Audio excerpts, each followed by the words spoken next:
Okay, I'm calling to order regular city council meeting for the city of Hayden, Idaho. It is Tuesday, January 13th, 2026, 5 p.m.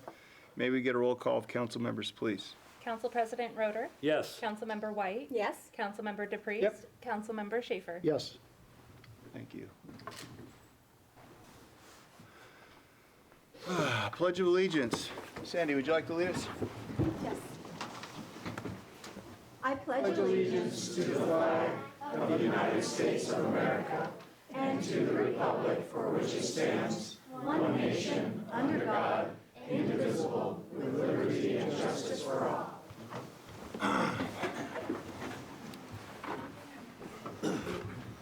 Okay, I don't have any additions or corrections for the meeting tonight. We'll roll into consent, which consists of approving the December 9th, 2025 City Council meeting minutes, approving December 19th, 2025 City Council meeting minutes, approval to apply and authorize matching fund allocation for the State of Idaho Waterways Improvement Fund Grant for improvements to Honeysuckle Beach and Boat Launch, approval of Aviation First Edition Consolidation Plant, approval of 2026 The Peak Health and Wellness Center Contractual Services Agreement, approval of Lake City Law Engagement Letter for Civil Legal Services, approval of Welch Comers Hayden Avenue and Hutter Road Intersection Amendment 1, ratification of December payroll, approval of ratification for bills paid, and approval of 4 bills of payment. Lots of fours and abs. Any questions on the consent tonight? I have one, if Yes. I may. It's 1F. It's the Lake City Law Engagement Letter for Civil Legal Services. I noticed that we have 2 rates, one for the attorney and one for paralegal. The attorney's for $290 an hour and the paralegals for $180. How does that compare to our current contract? So the current rates are $225 per hour and for attorneys, and we have not increased that rate for 6 years, the entire time that I've been providing legal services to the city. It is significantly lower than private pay rates, which are around $400. And what about paralegal? I can't remember what that was. It might have been $150. Okay, but I thank you. can't- I just wanted, And for this record, I think it's good for council to know that when we went through budget development, we knew that these rate increases were coming and did plan for those. thank you. Any other questions? Yeah, Mr. Mayor, I have a question.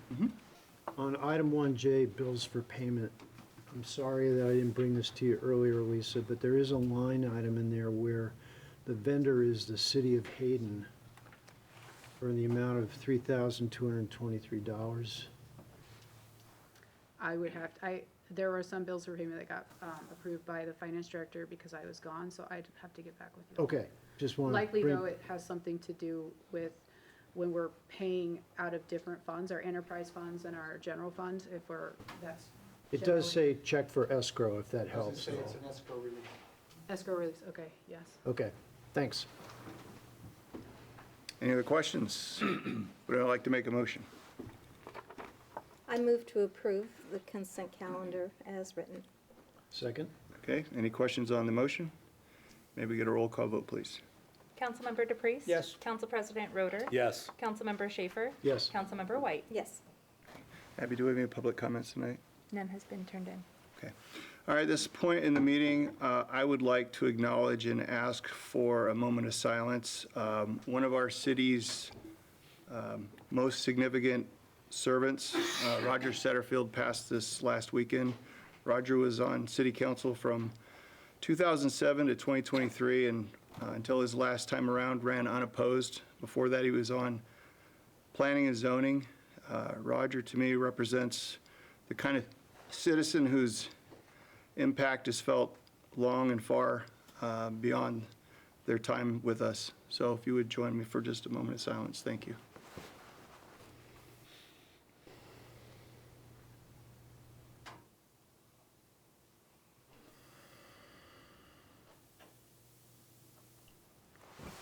Okay, we're going to move, if we have no visitor public comments, we've got an oath of office to do, but before we do that, I want to let the crowd know, one cannot help but notice that our mood shifts this time of year to a more tribal model. Of course, I'm talking about the NFL playoffs. It's a time when otherwise reasonable people suddenly become very certain about their team. Tonight, we have many people in attendance. Some are here to thank our departing council member for her service. Others are here to wish our re-elected council member continued success. And still several are here to meet and congratulate Hayden's newest council member. But tonight is also a good night to remind all Hayden residents that while we may cheer for different teams, we all belong to one tribe, and that is the tribe of our city. And while we may have different ideas about some finer details, everyone that sits on this dais shares the same goals to ensure that Hayden remains a strong and welcoming community. So with that, Sandy, if you'd like to join me, a little presentation for you. Thank you. This is in recognition of your service to the city of Hayden for being a city council. Oh, thank you so much. Take a picture. All right, you have to hold it a little longer. Okay. Thank you. Yes. Thank you that's so great. much. What a blessing. Yes.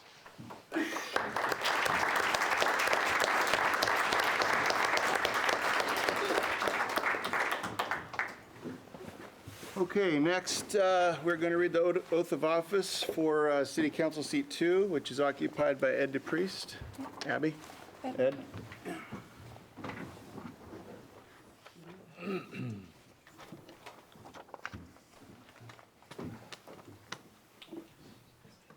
Is it better if I get out of the way? No, okay. You sure? Yeah, you'll just be in the shot. I don't know if I want that. Go ahead and raise your right hand.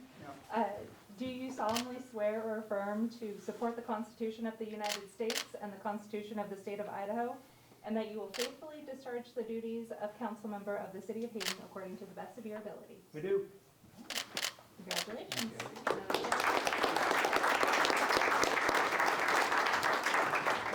Okay, Abby stays, and up comes David Erickson, City Council Seat 4, to be sworn in.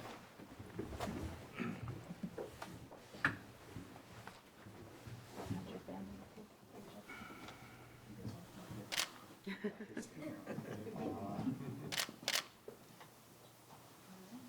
ahead and raise your right hand.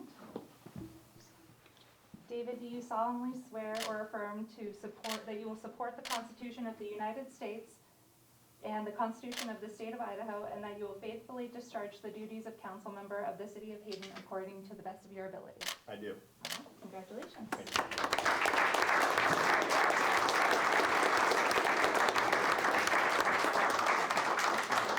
Okay, we're going to take a 3-minute recess for some logistics, and then we'll resume. I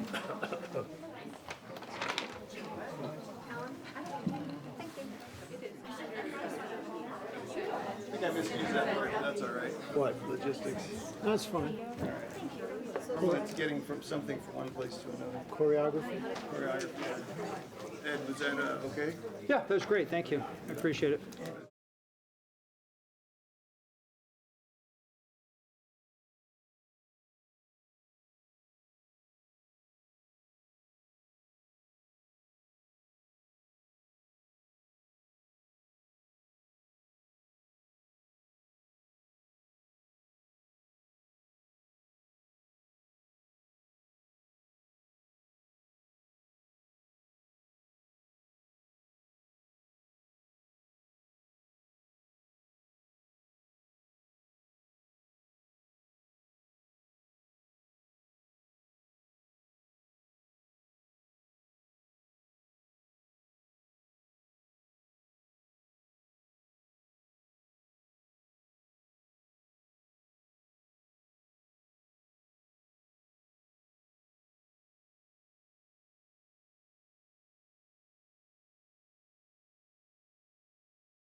Okay, we're calling the meeting back to order, resuming. We're going to start off with a public hearing. Our first action item tonight, which is PZE 250102, Arts King Sod Zone Map Amendment Request. This is an applicant-initiated amendment request, and I believe for the record, we are recusing our new council member. Yeah, Council Member Erickson will need to recuse himself based on the fact that he was a member of the Planning and Zoning Committee that voted on this action at the Planning and Zoning. Okay? So you need to remove yourself and go to the back of the room. Okay, that was quick. We told you you were gonna. And get some water. She's How did not it even feel warm. for 2 minutes? All right, so If for you the, haven't heard my lecture before, you cannot make any faces, you can't snort, comment, Snort. sniff, shake your head, sigh, groan, moan. all right, so for the public, we're going to introduce the subject case. The applicant will present, then the staff will present. And if we have any public comment, that will happen. And then we'll have an applicant rebuttal and close the public hearing. So Donna, please. So we generally do naming conventions that are the last name of the property owner, hence the Arts. But the business on the location site is King Sod. That's why we kind of are referring to this as both. So this is the Arts King Sod Zone Map Amendment, as the mayor already identified. So some background, the property was annexed in 1991 by Ordinance 204, and it was zoned agricultural. The property is located at the north of the Spokane International Railroad line, and it's south of East Lancaster Road and east of North Hutter Road. We'll get a graphic up here shortly. The applicant entered into a deferred development agreement at the time of the building permit because the roundabout at that intersection of Lancaster and Hutter was in design and development, and it was being constructed. So trying to do frontage improvements prior to that time would have been difficult. The remainder of the unconstructed frontage improvements are required to be completed as part of the off-site infrastructure. So when you're looking at a map and you're on the corner of Lancaster running east and west and Hutter running north and south, you have a funny, weird little triangular piece of property that kind of is surrounded by roads and railroad tracks. And then I would go into my analysis. Donna, can I ask a question real quick? Yes. If you would pull that map back up. I can. Can you point to the piece of land that is currently in the city that this would be adjacent to? City limits are south. Thank you. So their county is to the north, all the other three corners. Thank you. Rathdrum is due west. All right, so with that, we have the applicants, the arts and folks that'll be here to present, and they kind of worked all together the last time. I assume you guys are all going to work together this time. And so we'll bring up their presentation and they can present their application.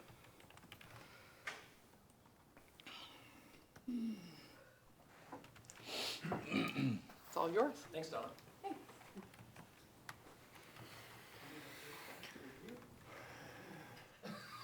Introduce ourselves again. Yeah. I'm Justin Arts, I'm Wilson McSwain. and we're just going to go over kind of what the requirements are to request this and why we think we fit that application request, and so we'll just kind of get right into it. Yeah, so the overview, as Donna had said, is our request is to rezone the King Sod property from agricultural, its current zoning, to the light industrial zoning. And we feel as we go through our presentation that it supports the economic development of the area. It aligns with the future land use map and promotes the responsible growth of that area of the city of Hayden. The existing zoning is agricultural, and it no longer aligns with the surrounding development trends. The area is transitioning to commercial and light industrial uses, and the existing plans support this land use change. So there is sufficient basis for approval for that change.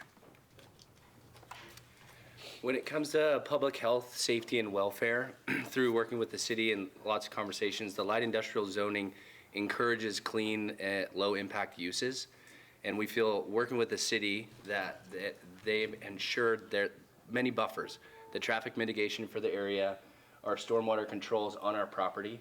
Through surveys and studies, in conclusion, we see that it promotes the public good and the responsible growth for that area of the city of Hayden. This zone change is consistent with the comprehensive plan. Currently, the future land use map does designate this location for employment/light industrial. It supports economic diversification and infrastructure efficiency. So what we are requesting is fully consistent with the comprehensive plan policies. The zone district purpose and intent coming alongside the future use plan, the light industrial zone is intended for low impact industrial use and employment uses. So we are not bringing in giant manufacturing eyesores and nose sores to the city. We're bringing in more employment into the city of Hayden. Our property is well suited based on size, location, and the surrounding zoning. Through developing and working with our engineers and the city, we have developed our property with the light industrial zoning in mind. And so in conclusion, we see that it has a clear alignment with the light industrial intent. For some neighborhood context, the area is shifting from agricultural to an industrial commercial. The light industrial zoning creates compatibility and buffers between the differing uses. So in conclusion, it does match the current emerging neighborhood conditions that surround the properties. And in final summary, through working with the city of Hayden and Panhandle Health Department and all of these, wonderful people we worked with, we see it meets all the required approval standards. It supports logical, compatible growth and economical development, and we're here with the recommendation of the approval of the zone map amendment. That's the last slide. Questions?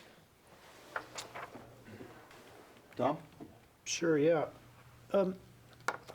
I noticed where your company address is in Rathdrum. And I recall that as your website says, you deliver sod products. How is this little piece of land, which it appears to be non-contiguous to your current property, fit into your business model? It actually fits our current business model quite well, because although the location that we are on is 10 acres, we use about 1.5 acres of it. We don't actually grow the sod on location. We grow it at farms west of here, and so it's just a place for us to facilitate customers to pick up sod and for us to load trucks and deliver them out. And our footprint is actually going to be very consistent with what our existing footprint is there on Memory Lane. Okay. My other question, this is just piqued my curiosity when I looked on the GIS map. I saw that you back up to a parcel owned by the Missouri Improvement Company. Now, I didn't know anything about them, so I just Googled it. And they focus on developing processing infrastructure for hemp industry in the Midwest United States. Did I get the right company or owner? And That's a great question. And I'm just kind of curious. It did recently change, I do believe. It is a recent change. Through talking to some of the railway employees, there was thought of some sort of transfer station or other railway stuff going in there, and it has just recently changed hands. So I did see the name on the map, but I didn't do any research to see what that was. And in the piece that you're referring to, it's that strip of trees between our property and the railroad. Yeah. We don't own it. We don't have any say in it. We weren't part of that sale or anything like that. So Okay, well- who owns it now and what they do, I'm unfamiliar with. Doesn't matter to you guys. Hopefully no. it doesn't affect us. Yeah, hopefully someday they sell it to us. Okay. Yeah, thanks. Appreciate it. Nope. Matt? Yeah, thank you, Mayor. I think people have heard about the Hutter bypass for 20, 30 years. How's that being considered in your business model here? How could that affect your property? Or have you considered the effects of the possibility of the Hutter bypass right in front of your property? Yeah, so when my wife Heather and I bought the property, I've lived in this area since 1996, and I think it's been talked about since 1996. So it was the 2020 plan. Back then, I think it was the 2000 plan. I don't know. It's been around, so it's something I'm very familiar with. When I used to work in government, it's something that we talked about. So when we looked at the property, I think there's two lenses that I looked at it through. One, if the bypass took out our property, that would be something that we would have to consider. The way our business is modeled, it would just mean we'd have to find a new location. It's not like we're a delivery service, so to speak, so we just have to find a new hub. But we actually looked at it as we would be in support of the Hutter bypass, because when you looked at what the plan was as far as an exit goes, Lancaster Road is one of the only exits for that whole area, and so it would actually bring more traffic past our business, so to speak, and so we would see it as people would see us more often. We'd get more roadside traffic that would know we exist, so we would see it as a benefit. So it wouldn't shut your business down if you had to lose that property, so to say, because Hutter bypass took up 20% of it or something? No, no. Okay. Thank you. All right, looks like that's the gauntlet. Okay, cool. Thank you, guys, appreciate it.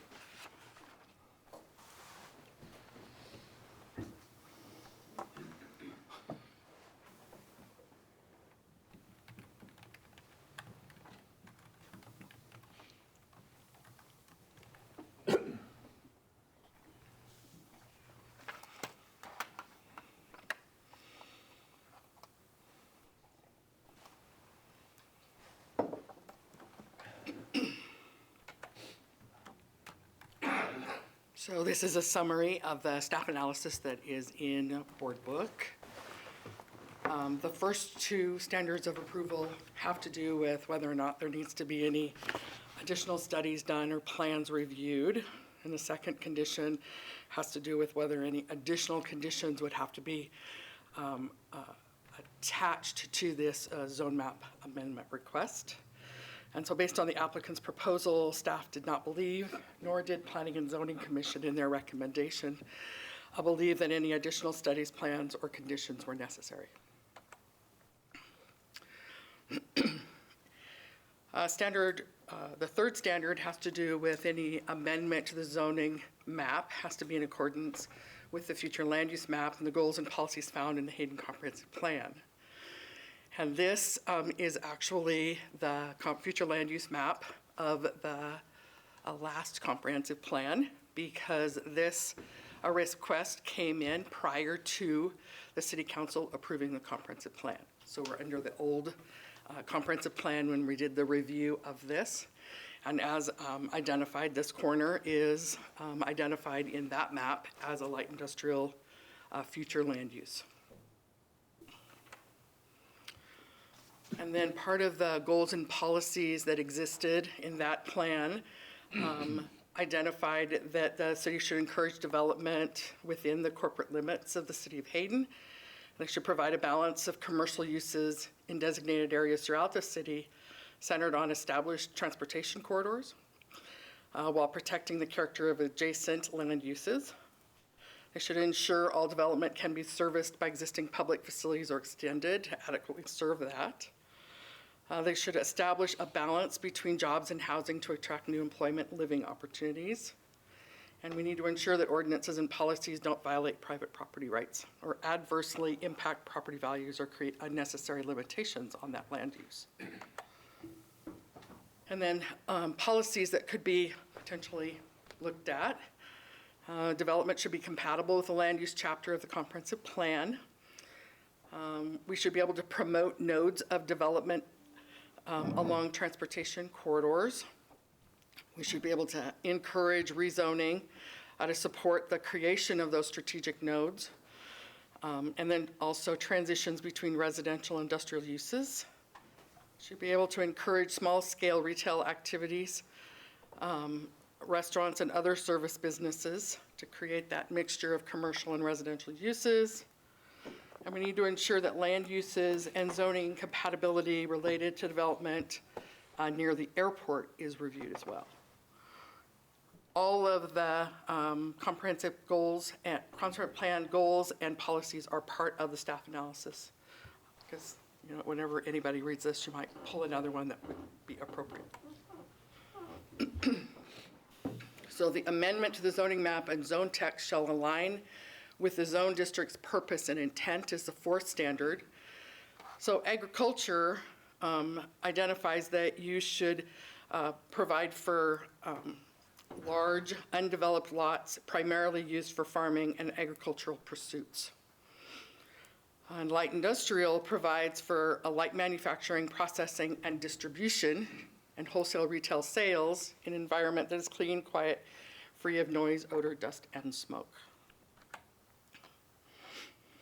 So the City of Hayden's current zone map identifies this as well as the area to the south and to the east as being agriculture. Infrastructure on the subject site is on a private well. Panhandle Health District granted a septic permit as a condition of the building permit that was issued on the site. The dry utilities are installed or shall be installed with development. The dedications of the right-of-way occurred with the intersection project, and the access locations to the site have been approved as part of that intersection project in order to reduce conflict points. And then the fifth standard of approval is that the amendment to the zoning map and zone text shall be consistent with the neighborhood context. This is looking at both today as well as in the future. So the neighborhood today is that north of this site is the Harbs Land application site. Bounded to the south is that Spokane International Railroad, and at the time of application, the Spokane International Railroad owned both those properties, both the right-of-way that they have their line in, as well as the piece of property that Councilmember Schaefer brought up. Directly adjacent west and north, KMPO classified these two roads, both Lancaster and Hutter, as arterials. West is a home site with farm accessory structures, and farther west is farmland, and then to the southeast is also farmland. So pictures are worth 1,000 words.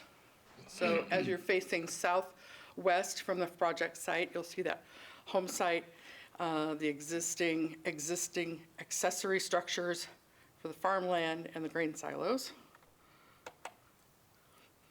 Facing west from the project site, you see a hay truck and Rathdrum to the west. Oops, keep going. Facing east from the project site, you'll see that the project is pretty much cleared. And the trees along here are part of that existing other piece of property. And to the north is the Harbs Land application site. This is facing north from the project site.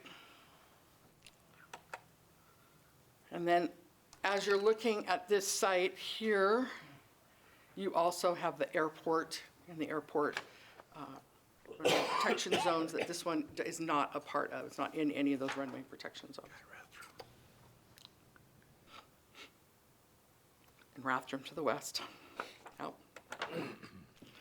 Public agency and public comments that have been received. As you can see, we received, we usually send out between 18 and 20 agency notices. The ones that received comments back from, virtually most of them said no comments at this point or on this proposal or at this time. Northern Lakes Fire Protection District always has comments related to future development, and any non-residential site goes to the fire department for review as part of the building permit process and or subdivision process. The Planning and Zoning Commission, at the conclusion of their deliberations at their November 14th meeting, recommended approval of the request to change the zone from agricultural to light industrial. Those are the 5 standards of approval and motions should the City Council choose to move forward. Questions for Donna? I have one if. Okay. So I understand the lot size is 1.73 acres, and that Panhandle Health approved for a septic system. which means drain field and so I guess maybe you could help me understand. I know that because it's over the aquifer, the county has a 5-acre requirement for a septic system for residents. So why can they have a septic system that's a lot smaller than 5 acres? Can you help me with that? That's a great question. Panhandle Health District found that they met the requirements that they laid out for their requirements to issue them a septic permit. They recognized that there wasn't any sanitary sewer provided by anybody in that far out at this point in time. Would you have anything additional to add, Bob? No, Panhandle Health District has jurisdiction to issue that septic permit. We do not. Okay, just curious, because it seems like the idea is to protect the aquifer with 5 acres with the residents. So I guess that's really, if Panhandle Health approves it, then they have jurisdiction, and so therefore, it's approved. It is. Okay. Thank you. Welcome. Good question, Matt. Any other questions? Okay, we're going to move on to public comment. Do we have any public comment forms? No public comment. Does anyone in the audience want to offer any testimony? Okay, hearing none. So now we move on to applicant's rebuttal. So this would be, if you want to, the time to address any questions that council brought up during the staff presentation. You can't bring up anything new, and you're not compelled to necessarily testify either way. So what would you guys like to do? I can answer the septic if you care to know. Step up, please. Thanks. Because the lot is smaller than 5 acres, that was a concern of ours prior to even applying for it. When that law went into effect there, I forget the year that took place. This piece of property was broken into this 1.73 acres prior to that law, so Panhandle Health still allowed it to happen, meaning it didn't get made smaller after they said you have to have 5 acres for the septic. So it's because it was, this lot lines were created prior to that rule. It was grandfathered in, basically, Correct, is sir. what you're saying. Yeah. So that had to do with, Yes, thank you. that's all I have. Okay. We're going to close the public hearing now. And council, are you going to proceed with deliberations? I'll go ahead and make a motion. Okay, well, is there any deliberation you want to do prior to motion? They can deliberate after the Yeah, motion and the deliberate after the Okay. motion. All right, just asking. Yeah.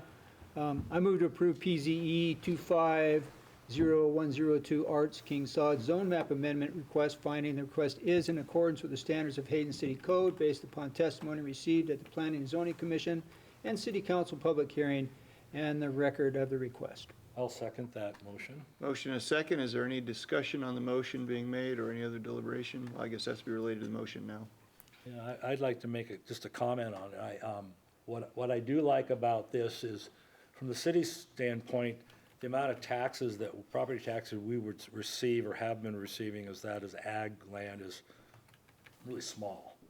Whereas when you go into a light industrial, I'm assuming there's going to be, well, I saw some improvements happening already. That means those improvements will create more taxes for the city. So from that point of view, it's a good decision. Okay, thank you, Matt. Anybody else? Mr. Mayor, I just want to make the comment that when I was reviewing this, and keeping in mind that we just recently went through an update in our future land use map, I was trying to picture how this would fit into the future neighborhood context. Even though I acknowledge that you're grandfathered in, but what I came to the conclusion was this is such an odd piece of property in a perfect location for what we call those business nodes that I think this is an appropriate revision of the zoning for this. Okay. I just want to make those a comment. Okay. Roll call vote, please. Councilmember Schaefer, Yes. Council President Roder, Yes. and Councilmember DePreez. Yes. Okay, motion passes. We're going to move on to 4B, which is, Council member can rejoin you. Oh, do we want to invite David back up?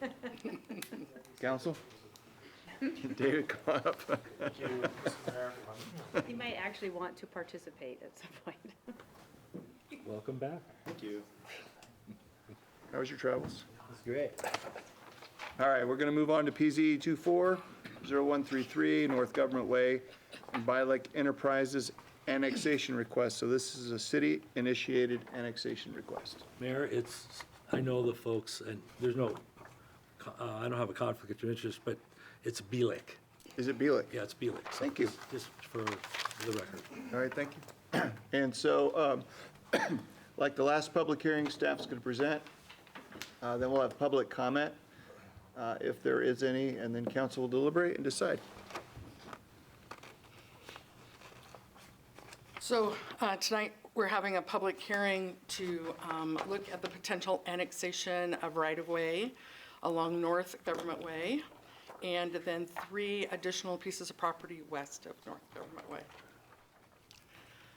So an agency notice related to a project adjacent to the North Government Way was sent out, and as part of that agency comment, we received a request back from Lakes Highway District, who is the owner of that right-of-way shown in blue, that it was time for the city, should this other project move forward, for the city to, they would respectfully request that the city annex that.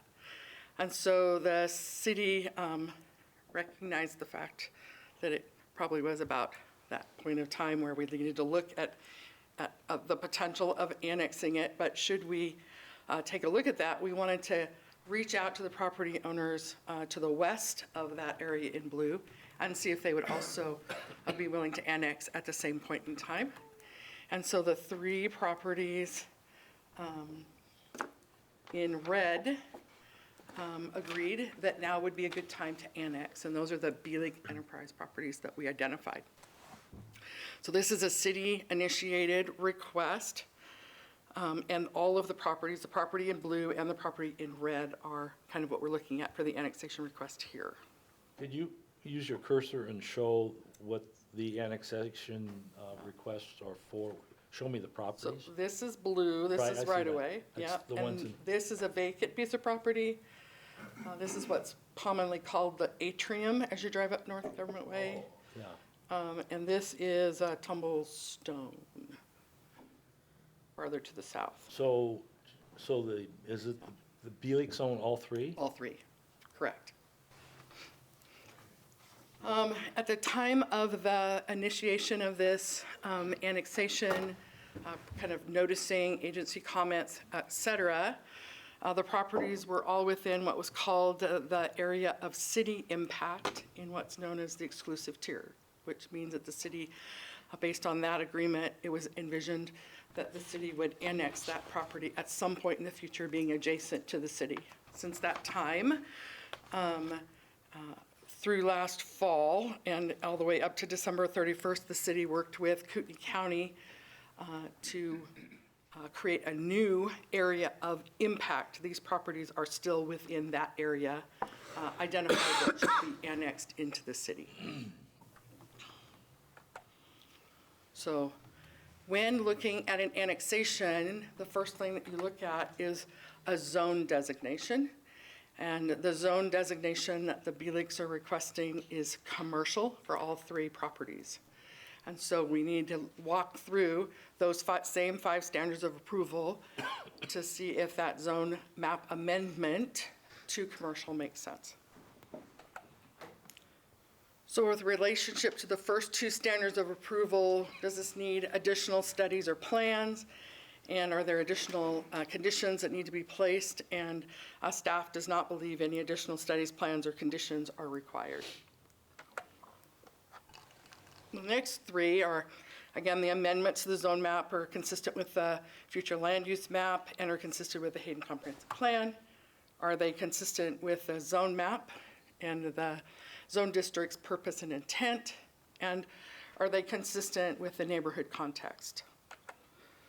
So looking at the future land use map, both the old future land use map shown here again under the old comprehensive plan, as well as the one that was adopted by council. This strip between Highway 95 and Government Way on the future land use map in both cases actually shows up as commercial. So it is consistent with the future land use map.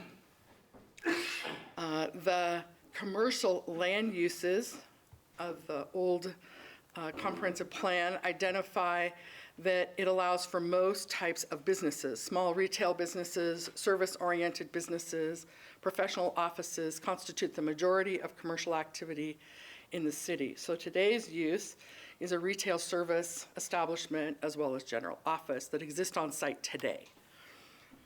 The comprehensive plan goals and policies can be found in your staff analysis beginning on page 4 and in their entirety in the appendix.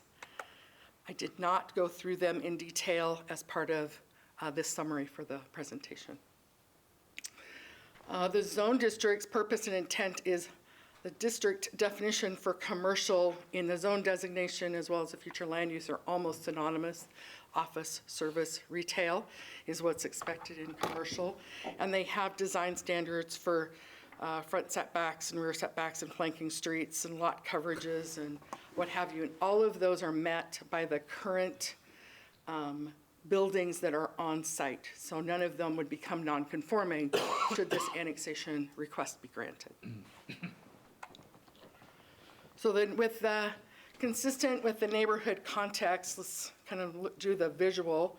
If I'm standing at the southern end of Government Way, the southern side of that blue, looking northward, you're going to see the Tumblestone property to the west, and you'll see what will become Hayden Canyon on the east, looking north. So this is about the middle of the proposed annexation area in front of that building that we called the atrium offices. Again, looking northward up Government Way. And then on the north of the Bielik Enterprises property, those three properties in the red square, if you look south, you look through that vacant piece of property, headed south, and you can see across Highway 95 and down Government Way. And then if you go all the way to the north end of the blue proposed annexation area, up at the intersection of West Bakel Road and face south, you see a hill on the east side of the road, and you see Marks Marine on the west side of the road. So we received agency comments, again, that 18 to 20 plus agencies we normally send to, and most of them provided with no comments. We did get a follow-up letter in support in the file from Lakes Highway District from their board. North Kootenai Water and Sewer District is the water purveyor of the Bielik properties, and they have an intent and willingness to continue to serve them water. And the Coeur d'Alene Airport requested an navigation easement over the property. And what we've done in the past is made that a condition of the annexation request. It would be recorded prior to the ordinance coming forward, should the city council approve the request.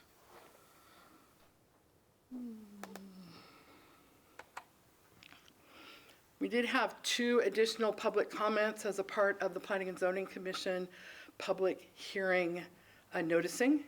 Bronzebow on behalf of Hayden Canyon 64 LLC was in support, and Elv Cooper, which was a landowner, was also in support.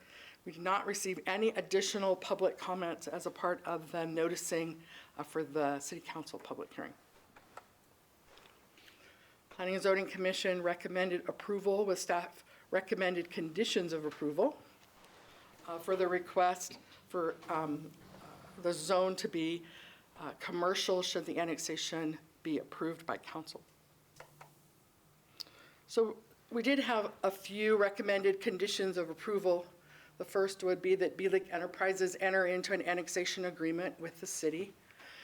The second is that at the time of future site and/or subdivision development, the applicant should comply with the requirements of Northern Lakes Fire Protection District. That there will be a grant of roadway drainage, utility, and snow storage easement and dedications of right-of-way on North Government Way in accordance with the city's adopted transportation plan and adopted intersection improvements. Nothing shall preclude the city from requiring additional right-of-way at the time of development in accordance with adopted transportation standards and plans at the time of development. That's what we've had in all of our standardized annexation agreements for some time.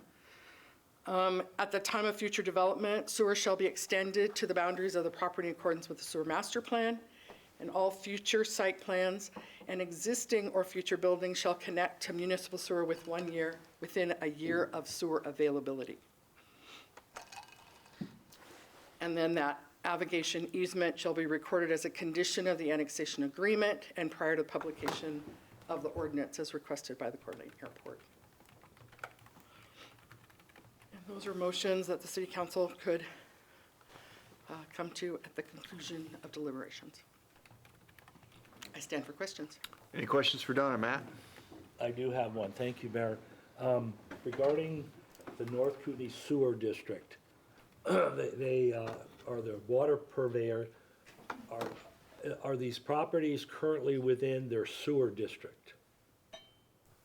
It's the North Kootenai Water District, and they replied as part of their water, not as part of the sewer. So they'd be serviced by sewer from the city at some point in the future. So no, my question is, and maybe I didn't state it clear, are these properties, if they're within the North Kootenai Water and Sewer District, and if they're providing water, do they have the right first to provide sewer to them? They did not state that, and today the properties are currently on septic systems. Okay, so the only reason I bring that, because we said within 1 year, when sewer comes available through the city of Hayden, that they'll have to hook up. I don't want to see a dispute saying, hey, you can't do that because North Kootenai Water District has the right to provide sewer to those properties because of their boundaries. So has that been clarified? I don't believe sewer, North do they? Kootenai Water District is a sewer district, nor do they provide sewer. They just do water. I thought I read where, in their title, they are. Am I wrong, Donna? I think they have areas that they provide both, but I don't think in this area they provide both. I apologize. Yeah, I just don't want to see a conflict saying, hey, that's our turf, so, you can't force them to go on city sewer if they have the right, although they probably don't have the infrastructure there anyway, and maybe a moot point. But I just wanted to bring that up to make sure that we're okay with it. If it's a condition of approval that they join the city sewer service within a year, then that's their obligation to make sure that they would de-annex from North Kootenai Water and Sewer if it were even an issue. Okay. That North Kootenai Water and Sewer were identifying them as a property to provide sewer service to. Thank you for the clarification. You're welcome. Matt? That's it? All right, David? Hi, Donna. I have a question about that navigation easement. So does that mean those properties currently don't have a navigation easement? That's correct. What are the implications of that sort of easement? So an navigation easement identifies that you are near an airport.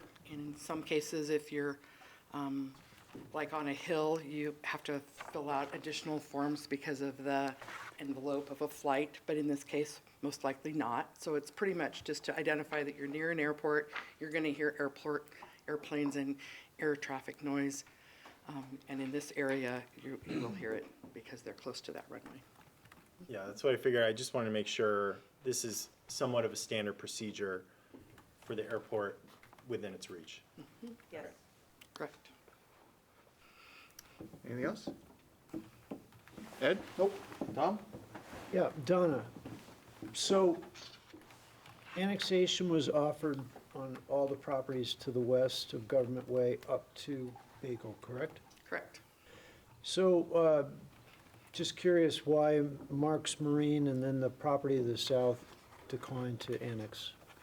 Did they give a reason? They had several. Mark's Marine predominantly accesses off of Bakel, not off of Government Way. And the second main reason is that there is no sewer out in that neck of the woods at this point in time. That was the second reason that they gave us. So it just didn't make sense to do it now. Any other questions? Okay. Abby, do we have any public comment for this hearing? No, ma'am. Does anyone in the audience wish to provide testimony? Okay, sounds like it's a no. So at this point, we'll close the public hearing, and council can now choose to deliberate and/or make a decision. It would be useful to do some deliberation previous to a motion, since you have some standards of approval to consider, and to apply the facts that you've heard to those standards of approval before a motion is made. Yes. Tom, you want to start? Any comments, thoughts? Apart from the fact I was curious why the other two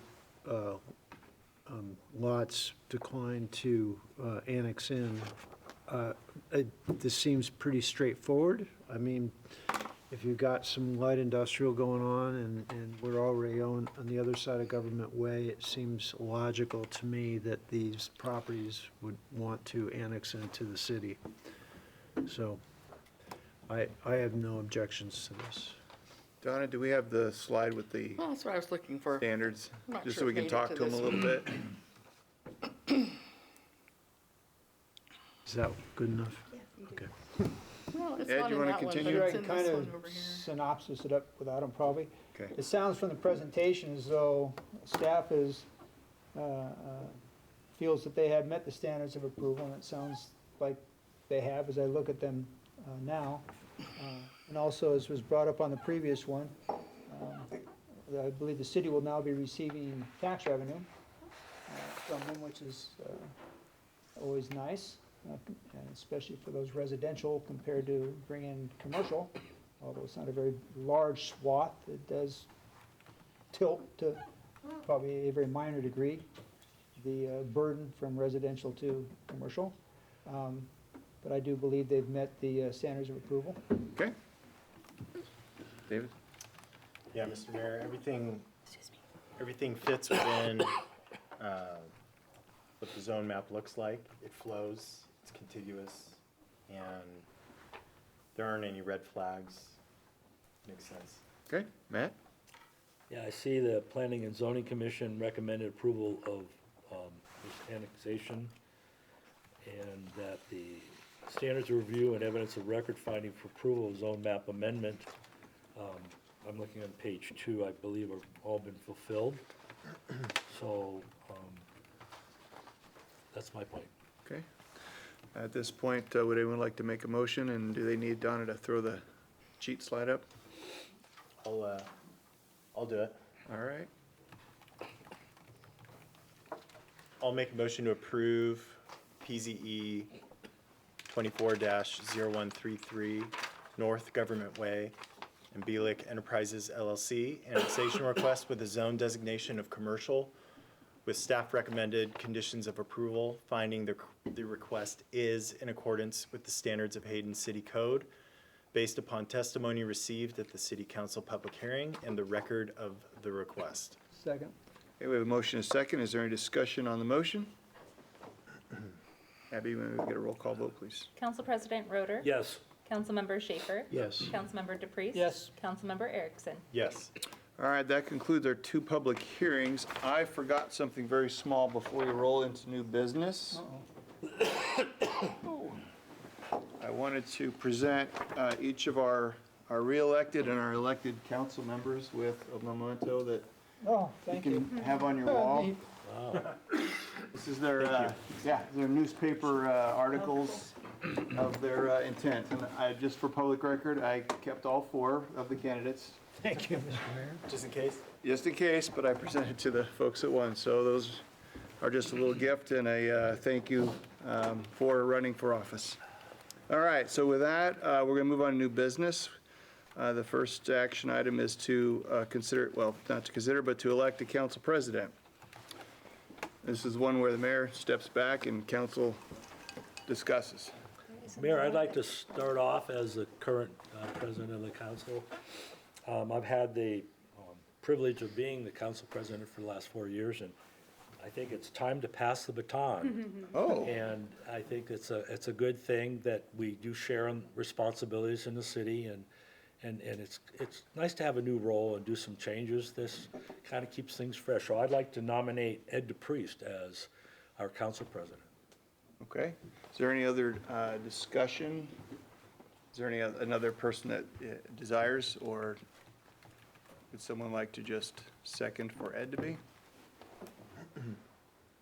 Ed, how do you feel about that? I'm fine. Man of many words. What, you guys, what, you want me to do my usual and really go some No- long no speech. soliloquy or whatever? You know, Ed, if you become council president, you gotta moderate the tempo. Yeah, really chill it out a little bit.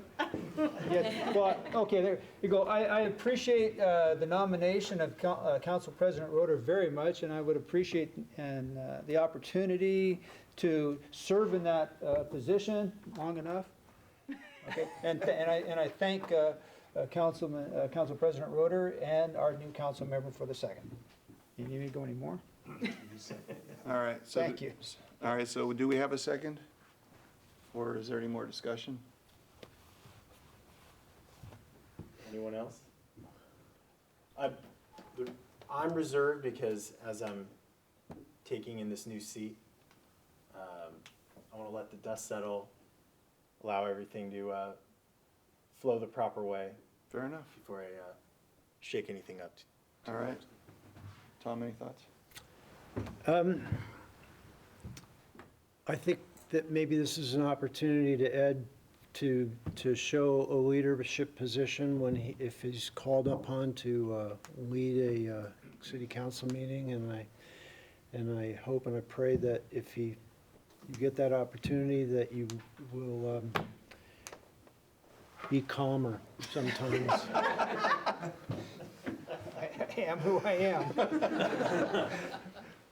With that being said, I'd like to second that. All right, so is this something we vote on, Abby? Okay. All right, so there is a motion, there is a second, and I assume we can just do a roll call vote. Councilmember Schaefer? Yes. Councilmember DePriest? Oh, man. Yes. Councilmember Erickson? With Yes. gusto. Council President Roeder? Yes. Ed, if you can't vote for yourself, how Well, can I didn't know if I was allowed to be honest with you. You always come into that, can you vote for yourself? you can? All right, so our next action item is to consider, city council to consider a sewer collection system capitalization fee study with FCS. FCS did our last study for fees, and Lisa, do you have anything you want to add? Just wanted to, for the record, for those members of the public who may have not seen the memo, that the city has, over the course of the number of years, made improvements to our existing system since we set our capitalization fee. This will be your connection fee to the system. And council may recall one of our most significant investments was this last summer, where we improved the H6 gravity force main and installed a new lift station. So in order to recap or receive those fees back to us, or the cost of the system is divided by the number of connections that support that system, and that is what the connection fee is based off of. And in order to create a defensible rate, we'll use rate setters such as FCS to produce a record that we could, if in the event we're sued, could take to court with us. So the city council used FCS the last time they did this, when we came out of the court case with the who was it? NIPCA, thank you. I wanted to say Harps, but it wasn't Harps. With NIPCA to help set that rate. So it seems proper for us to go back, since they have a general understanding of our system. Thank you. And just for council's clarity, and it was in the memo, this contract is not to exceed $18,530 without prior approval. Is there any discussion? Any questions? Someone want to make a motion? Questions? So just to be sure and have it on the record, we budgeted for this, right? Yeah, we knew that at the completion of the H6 improvements, that it was the proper time to do that. So we budgeted for it, not knowing exactly when that was happening, but anticipating it would be in this fiscal year. So, yes. Any other questions? No. Anyone want to make a motion? I'll make a motion that we approve the sewer collection system capitalization fee study with FCS. Second. Okay, we have a motion and a second. Any discussion on the motion? May we get a roll call vote, please? Councilmember Erickson, Yes. Councilmember Schaefer, Yes. Council President DePriest, Yes. Councilmember Roder. Yes. Very good. All right, our next item is for JUB Engineers Incorporated, Incorporated authorization for a contract amendment for a sewer capitalization fee support services. And this one is to not exceed $27,000 to update our city's sewer GIS data and incorporate sewer system changes since the last update, which was in 2019. Any questions for staff, council? Or does staff have anything they want to add? I'll add that since 2019, we have over 30 projects and developments that have happened in the city. And those improvements that are associated with those developments and those projects are part of the cost that goes into this FCS study. So those need to be brought in, get them into our GIS system, which we need to do anyway for our mapping and our modeling down the road. So it gets our system updated as well as provides the background information associated that goes into the FCS study. Thank you, Alan. I do have a question, Mr. Mayor. So I've been here for 2 years now and have listened to proposals for and voted on other various projects related to the city's sewer processing and collection facilities. It's all on record, I assume. So what is it that we're getting above and beyond current city records in terms of information to support the rate study? Well, we get an upgraded GIS map, which is what we use to do our modeling for our for sewer master planning. We also, in that, what they do an analysis of the cost of the pipes that go in the ground, how many linear feet of pipe, manholes, all that gets quantified in that GIS system. And then that information gets rolled into the model. And also, the data on that is quantified with the date and the year and the information tied with that, such as manhole depth, sewer size. And we get to use that information for our infrastructure maintenance. In other words, we can tie that to when it was cleaned last, what we found, what the problem areas and all that gets built upon over the coming years. So it provides an area to provide all that information data. So they're basically coalescing all the information on size, age, maintenance, Location. capacity, physical location, all into one model. And will they be doing that from records that the city already has every time work has been done? Records that we have received from developers and from our own projects, yes. So, forgive me, I don't intend to be aggressive, No, but that's do you think that $27,000 is an appropriate amount for doing this job? It's a pretty big lift, putting it together. It also, at this point, it's going to upgrade the model as well, because that model is obsolete as far as software goes. And I think we all understand when software gets to a certain age, it is no longer a suitable package. So part of the work will be updating the software of the GIS model. It's not supported anymore that our model sits in. All right, thank you. I think if I can tag along on what Councilmember Schaefer just asked or discussed, hypothetically, if you want to even go that route, could staff even do it? And if they could do it, what kind of a workload and dollar, could that even be? We do not have a staff member who has the expertise or the time to complete this work. Mainly the time. It's not we couldn't train somebody or find somebody, but we don't have that currently. Right. Well, and I think the liability risk also is another NIPCA suit if we're not hiring an expert for For an the error, principal calculation. Right. That isn't an in-house employee. Like, it's one of these things where, again, you're almost required to go to an impartial, shall we say, non-involved source, whether, Yeah, an unbiased, neutral, Yeah. objective expert. right, This is a cheaper investment than litigation. yeah, 100%. Yeah. yeah. Okay. Thank you. Very good. Starboard side, any questions? Yeah, Alan, is it typical to wait 6 years to do this, or is it in the This kind ballpark? of falls in line with when we would do this. We would do, we do like a sewer master plan, try to do that around 5 years, so we're in that timeframe. Yeah, so we're in that This will window. also roll into, if we move to that path, would be a cost we would have to absorb at that point if we don't absorb it here, so it's just a matter of which apple, or which cart is coming first, right? The hard portion of the cart, so. Yeah, so, This is driving it today. If we were to do the master plan update, that would drive it tomorrow, so. And so it's right on schedule with that type of a update. yeah, so I just want to repeat what I heard. So not only is the software update necessary, but after all of the lift station and all the work that's been done, getting that updated is necessary to protect us from any sort of errors that would result in litigation. So it's a necessary evil at this point. Yeah, Yeah, it's an operational thing for the city Right. staff as well. yeah. Okay. Matt?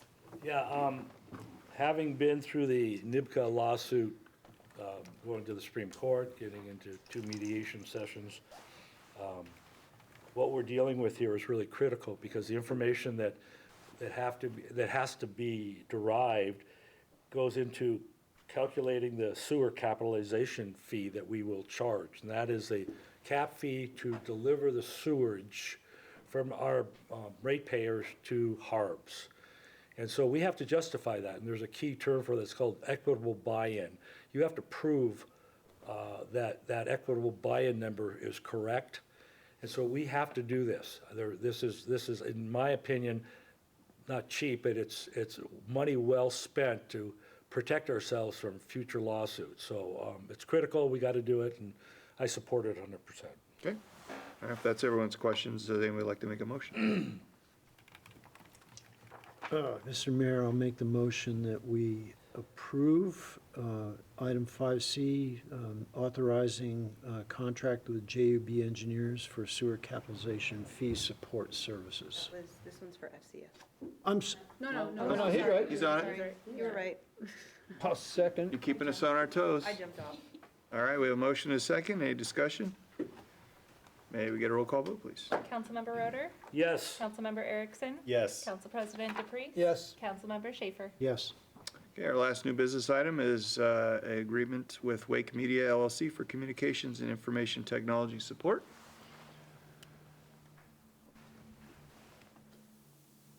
Do you want me to talk? Yeah, sure. Thank you, Lisa.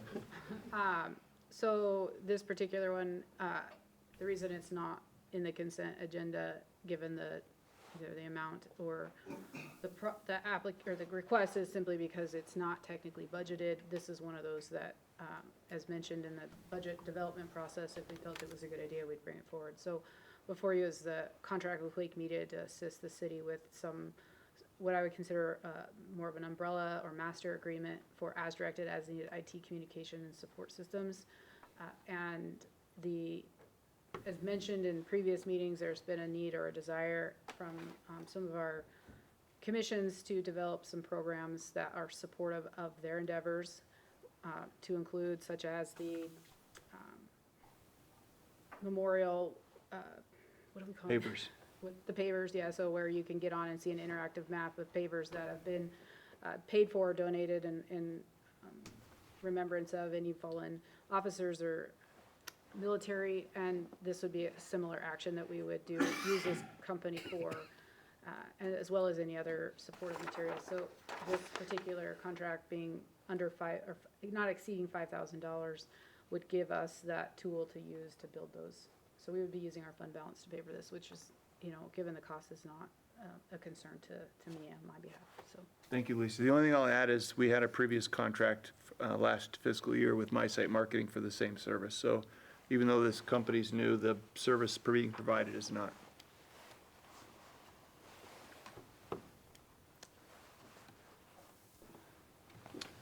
Do you need a motion, Mr. That'd Mayor? be swell, thank you. Okay.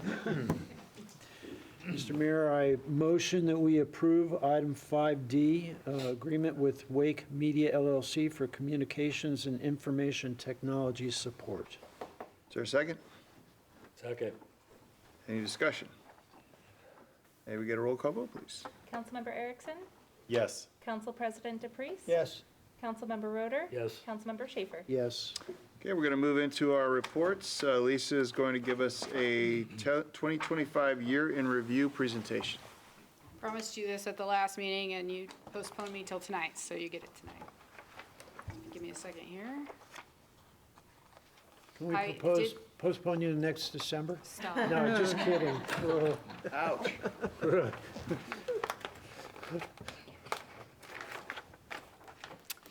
Now I gotta figure out where I put it. It's titled So- 1.13. Yeah, so you got the presentation in the packet of materials, so that you could come prepared if you have any questions. But typically what I like to do when we're looking at the culmination at the year end, unfortunately this is kind of culminating with a year beginning, is a reverse kind of review mirror look at some of the places that we've come over the year. And really to find some pride from this whole city on the work that's been accomplished. And then to pivot from that position into a year looking forward so that council can see some of the driving factors for what will likely be coming before you in the coming year. And so we'll just kind of go through all the departments.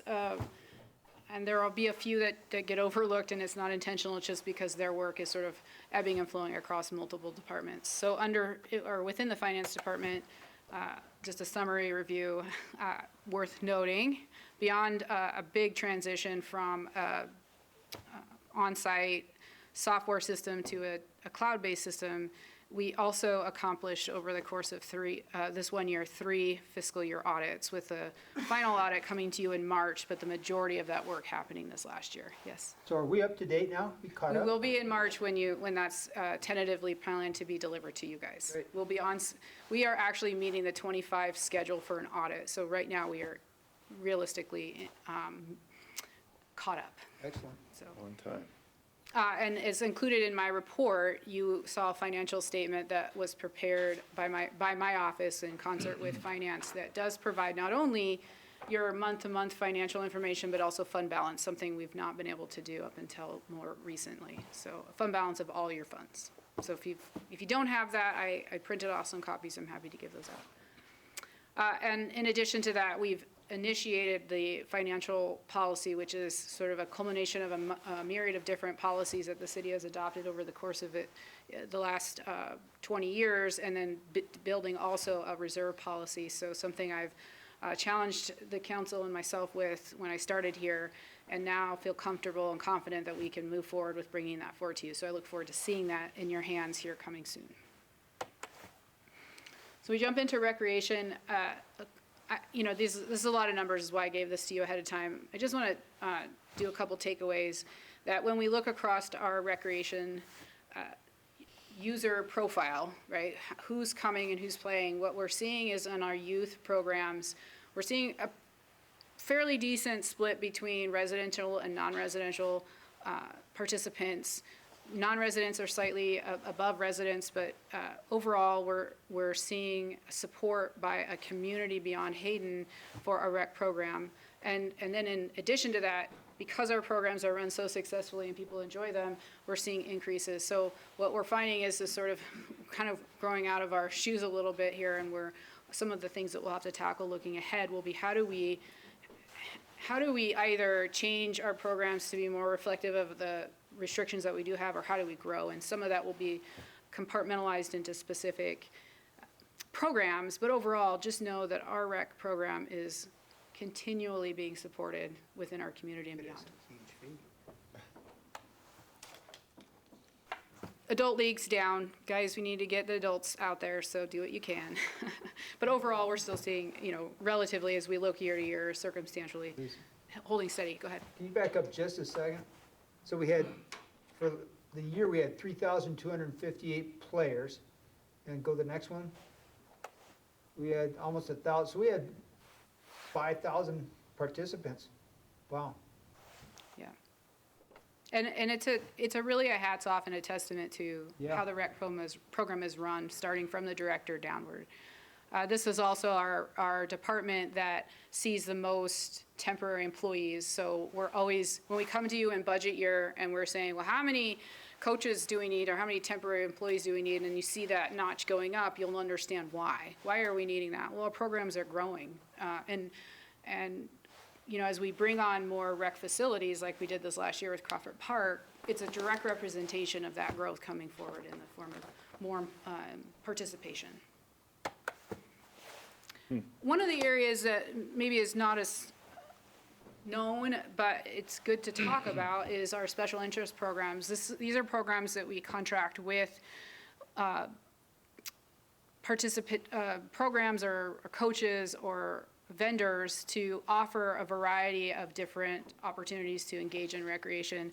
And so it might be ice skating or dance, but it's still important when we think about recreation being supported across all of our community. And so, again, similarly, like you saw in our other programs, that split kind of being represented here, where non-residents kind of squeak out a little bit higher than our residential participation or participants, but overall supported when we see the number of participants, and it's still growing. Within rec, we also, we kind of have a split between the rec program, but also our city events. This one's a little harder to get a true count when we talk about our city events. So this would be our Hayden Days and some of our programs in the winter, much like it's been shown here. This is our Lights Parade. So we try to do a good job of estimating based on sort of capacity that facility could hold. And so you'll see that, we have estimated that our events saw about just under 15,000 people, which is significant. And you'll see those events can't be supported without the strong support of our volunteers who help make that happen. So you'll see that at 281 this last year. When we look at our facilities in the reservation, this is also a good indicator of the programs and the facilities that we have being activated by our community. You'll see those supporting an increase in the field reservations, 43%, and a participation of, a 35% increase. So good. This is a healthy response to the investments that you guys make in our facilities being used by the community. Jumping over to community development, this is just a synopsis of the reports that you guys get. You got it last month, so this is just taking from that. What are we seeing happen here? We expect, just so you know, with the way that the economy is, that when you see interest rates being what they are for mortgage rates, you're going to see that closely tie back to the number of requests for new single-family dwellings. So we're seeing a little bit of that starting to happen now comparatively to the previous year. But overall, still strong. It's still a strong department. We know that we built into the budget this last year for another planner. We're actively still looking for that planner, but we're also taking to heart the reality that if interest rates stay up, maybe we ought to be thinking about how we can be more resilient. And the last thing we want to do is bring on somebody and then find out that the market doesn't drive that position. So all things that we're considering within sort of long range that I think is worth acknowledging and praising really our staff and our electeds on is the completion of the 5-year update for the comprehensive plan. That in every community, and as you probably all very well know, my background, I jokingly say that I'm a recovering planner, is that the updates to comprehensive plans, even if they're total rewrites or updates, is an extensive and exhausting process. And to get that done in this last year is a testament to your staff and the work that they put together. So if you haven't already, take the time to thank them. So, and then the area of impact agreement. This was a nail biter, I won't lie. 2 years ago, the state legislature passed improvements to Title 50 in this area, where the area of impact required every city in the state of Idaho to go back to the respective county and renegotiate that AOI agreement, area of impact. They now call it the AI, but with that terminology being sort of overutilized these days, I stay back with AOI. In order for us to even hear the annexation agreement that you wanted to tonight, we had to have that agreement in place by December 31st. And when did the ordinance get signed by the county commissioners? Like 2 days before the end of the year. And it got recorded on the 31st. Yes. That's where I was gonna go, because I know the county was having some issues with it, and I believe that's where we went to that hearing.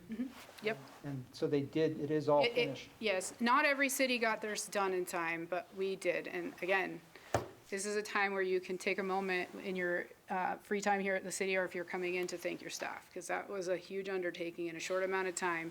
And granted, it wasn't the time frame that we were on. We got our stuff to them well in advance of that date, but the county was on a different track for getting that done, and followed through with their commitment to get it done by the end of the year with the like I said, nail-biting finish, right? As the mayor alluded to today, we're talking about football season. This was one of those nail-biters for us. Lisa, so.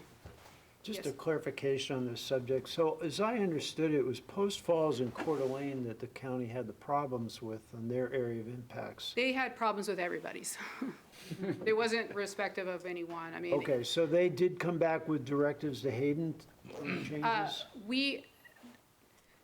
again, a dose of gratitude to our staff and working with the county staff and the BOCC is they asked for things in order to help what I like to refer to as reducing the friction. So many times things get stuck because somebody has to carry it from point A to point B, and our staff did a very good job, Donna specifically, in taking that friction away and making it easy for the county to get ours across the finish line.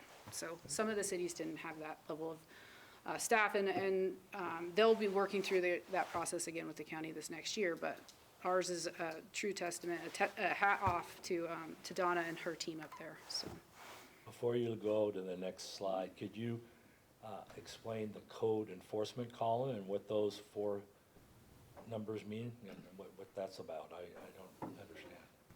which one? Where are we at? It's Sorry. this code enforcement column. Oh, yeah, sorry. So those are ones that got open in the last year, ones that were closed. The prosecutor, as I understand it, and if I get this wrong, Donna can interject, is simply that when we get done and cannot, through our own tools within our toolbox, get compliance, then we hand it over to the prosecutor, and the prosecutor is struggling in those 4 cases to just even connect with the property owners.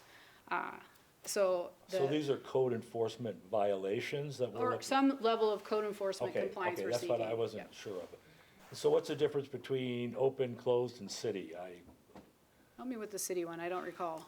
So, an open violation is a violation that we're currently working with the property owner on to resolve, working through that process.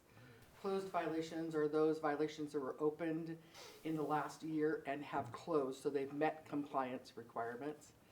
And the city, so the 28 that are open, 4 of them are with the prosecutor who's trying to get to a property owner to Oh, right, and then get 24 is resolution. Switzerland. And the other 24 are with the city trying to get compliance. So the prosecutor and the city are the 28 that are open, 24. where they sit right now, Okay, so.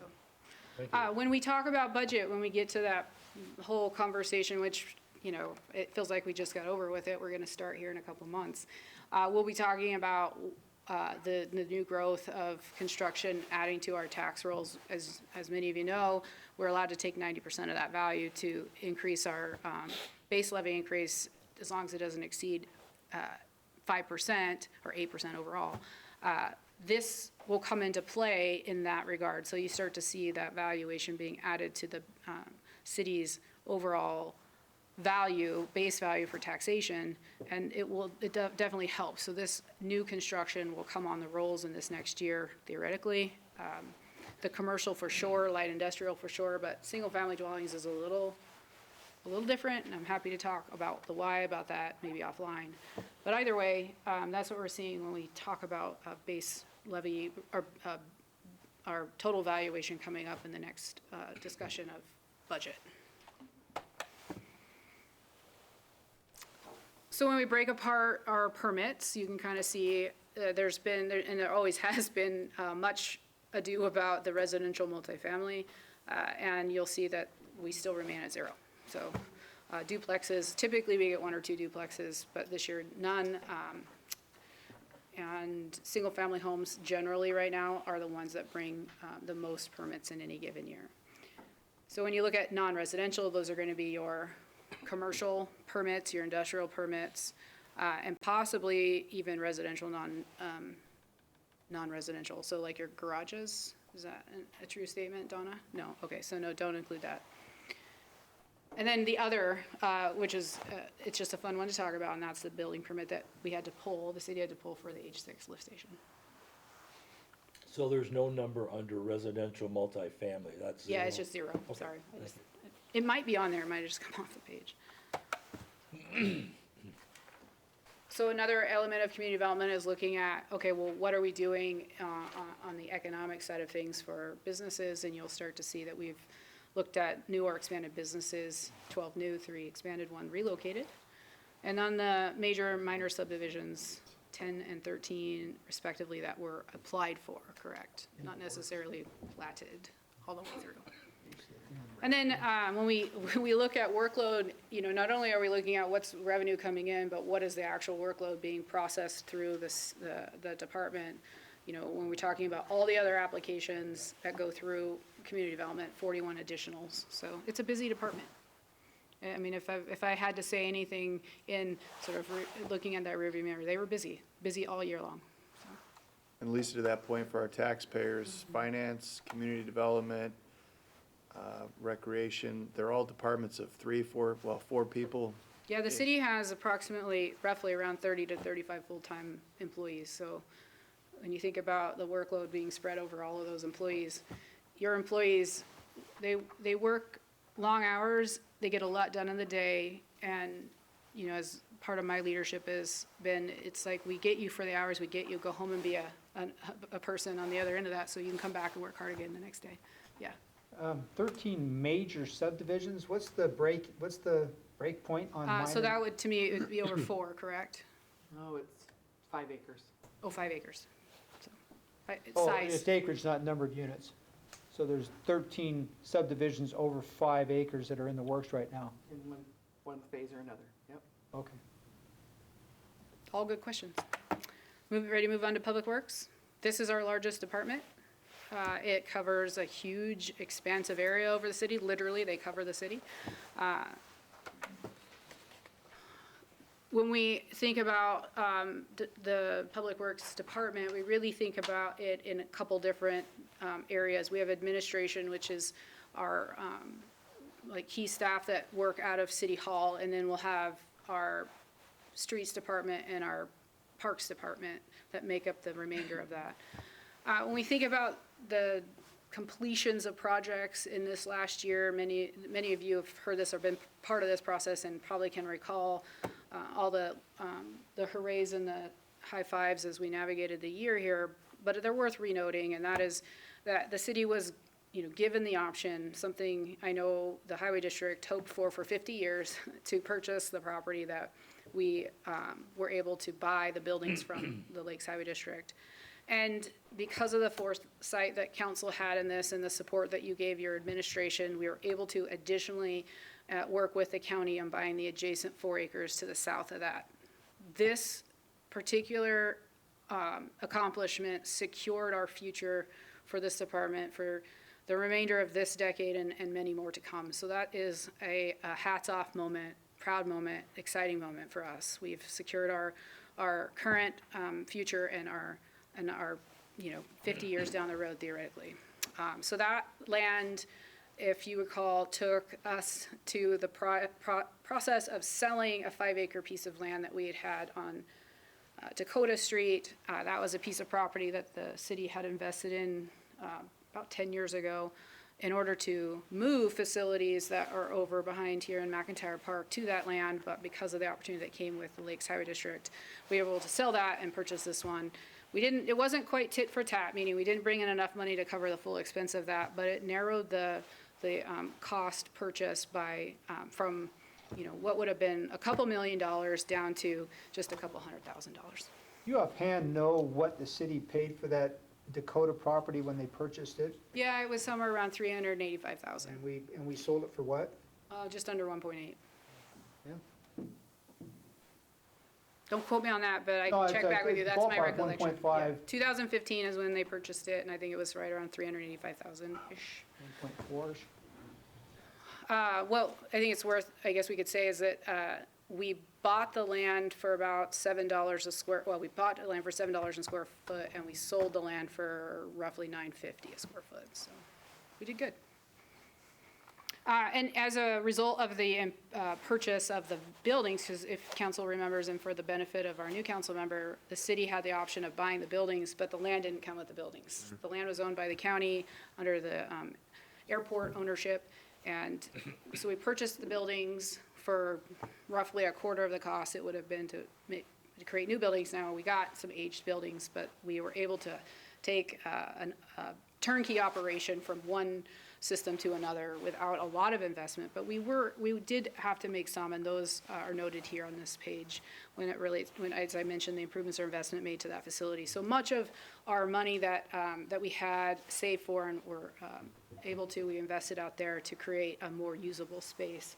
And I mean, I'm not going to speak for the guys. I think they would all appreciate anybody who wants to go out there and see the facility. They would love to show you around, and I'm hoping that in that opportunity, they'd be beaming with pride over the opportunity to be out there now. So,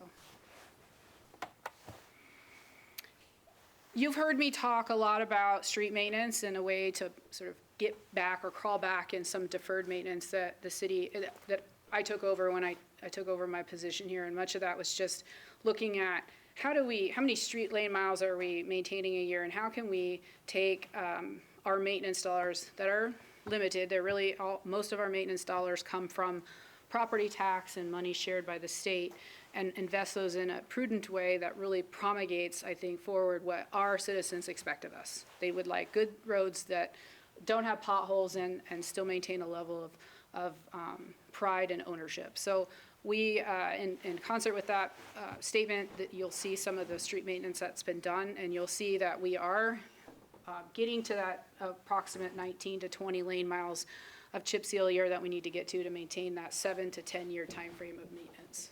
So we're making strides there, and that is really, again, a testament to your staff and the work that they're putting in to try to show good faith effort that the streets that you guys have taken on, that that you've entrusted them to, they're investing those dollars wisely. Lisa, do you know what happened to those missing streetlights? Do you know, like, Which ones? I don't know, it says replace 6 missing streetlights. Oh, yeah, so, yeah, thanks. Stolen? Really, where'd they Damaged? go? Good question. Did like No, trees so- knock over the lights? Yeah, or- I'd be happy to. Wind? So when the city, we have, and you'll learn about this when we go through budget, but we have a special fund that the city took out I'm going to draw a blank on the name. We took out money basically through a levy on just properties along Government Way to do the investments that made Government Way the way it is now. Got it. And in that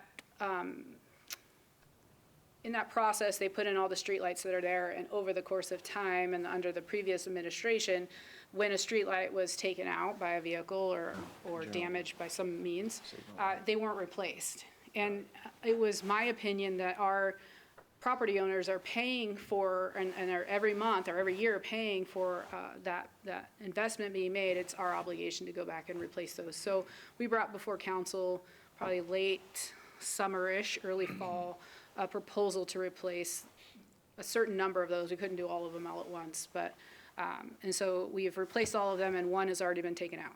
So, Really? yes. How many days? 8 days? 2 days. Where was it? 8 days. It was 8 days. Peak Fitness, Where was it? in front of Peak Fitness.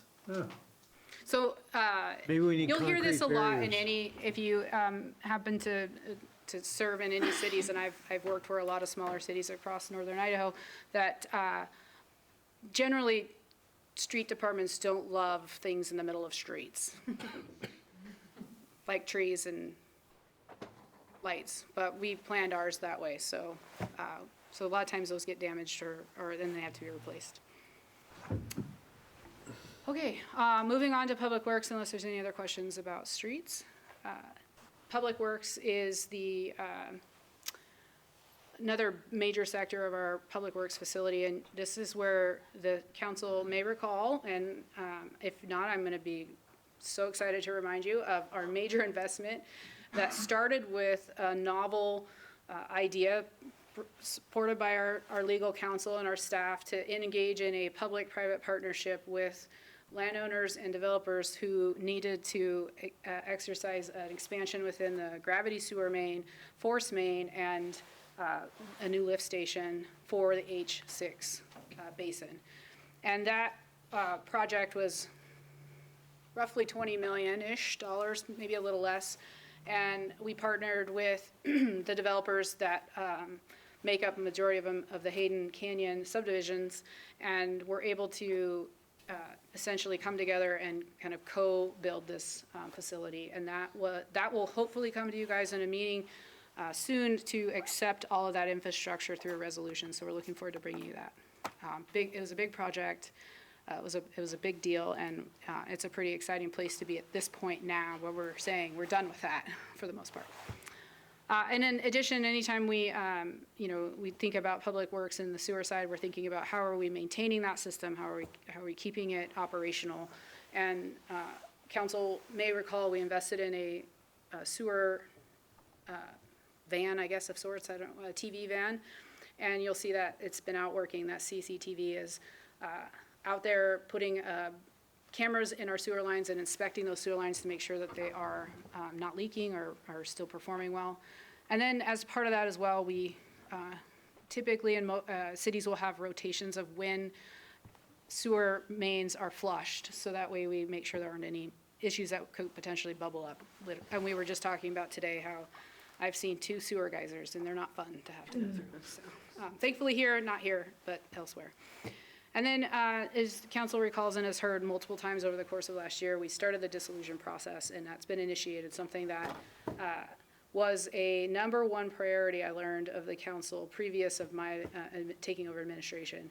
And to see that work go where it's at now is, it's promising that we'll get to the finish line. So unless there's any questions on the rearview mirror, we're gonna turn to the windshield here. So we're gonna look ahead. When, I think we'll spend some time and possibly suggesting at some point a workshop with council and administration to set some priorities over some of the work. We don't need competing priorities, so we want to make sure that we're all working with the same level of understanding and not creating friction amongst the staff as well as council. So as we look at these are mainly staff initiated, recognizing that we owe maybe a more detailed and in-depth conversation with council about how we want to prioritize this. But I'm going to break it up into the respective departments. So when we think about administration, what are the things we're working on? You heard some of that tonight, and you've heard it previously, trying to complete some of the work that we started. McIntyre Park is going through the process right now of what we call a master planning effort. And the hope of that is that at the culmination of the termination of the Urban Renewal Agency, that money that's been allocated or appropriated that they think they're going to get, that they would wish to invest in McIntyre Park, will be able to do so. So, but in order to get to that place, we have to first all agree on what that plan looks like. And that process is exciting, it's invigorating. We're looking forward to seeing the completion of that and then those dollars being invested wisely back into that facility. I mentioned earlier under the financial update, the financial policy. This is really mostly done. The only other area that still needs some work on is our investment policy, one that we don't have or didn't have previously. So I'm hoping to bring that to you guys soon. The capitalization update, you heard that tonight.